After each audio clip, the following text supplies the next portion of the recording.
एक समय की बात है। एक शांत तालाब में एक माँ बत्तख अपनी अंडों के फूटने का बेसब्री से इंतजार कर रही थी। आखिरकार वह दिन आया जब एक अंडा टूट गया और उसमें से एक छोटा ग्रे बत्तख का बच्चा बाहर आया। हालांकि माँ बत्तख अपने सभी बच्चों से प्यार करती थी, लेकिन उसने देखा कि यह छोटा बच्चा बाकी से अलग दिखता था।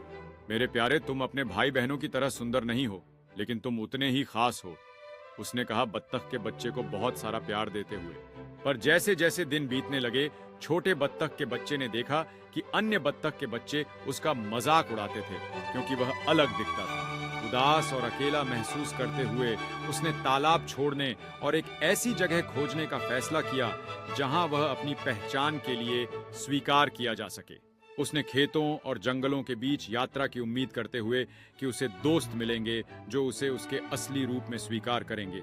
रास्ते में उसने अन्य जानवरों से मुलाकात की जिन्होंने उसकी अलग दिखने की वजह से उससे सवाल किए। एक छोटा बत्तख का बच्चा हर सवाल पर उदास महसूस करता था, लेकिन उसने अपने असली घर को खोजने की उम्मीद में आगे बढ़ना जारी रखा।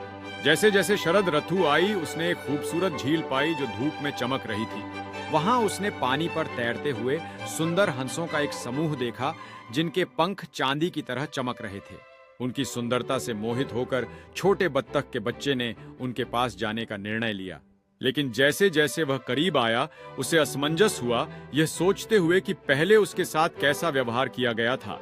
उसे डर था कि हंस भी उसे नहीं चाहेंगे। उसकी आश्चर्य की बात थी जब हंसों ने उसका स्वागत किया। नमस्ते छोटे दोस्त, तुम हमारे साथ शामिल होने के लिए स्वागत हो, सबसे दयालु हंस ने कहा। लेकिन मैं तुम लोगों की तरह सुंदर नहीं हूँ, मैं तो बस एक बदसूरत बत्तख का बच्चा हूँ, उसने थोड़ी उदासी के साथ कहा।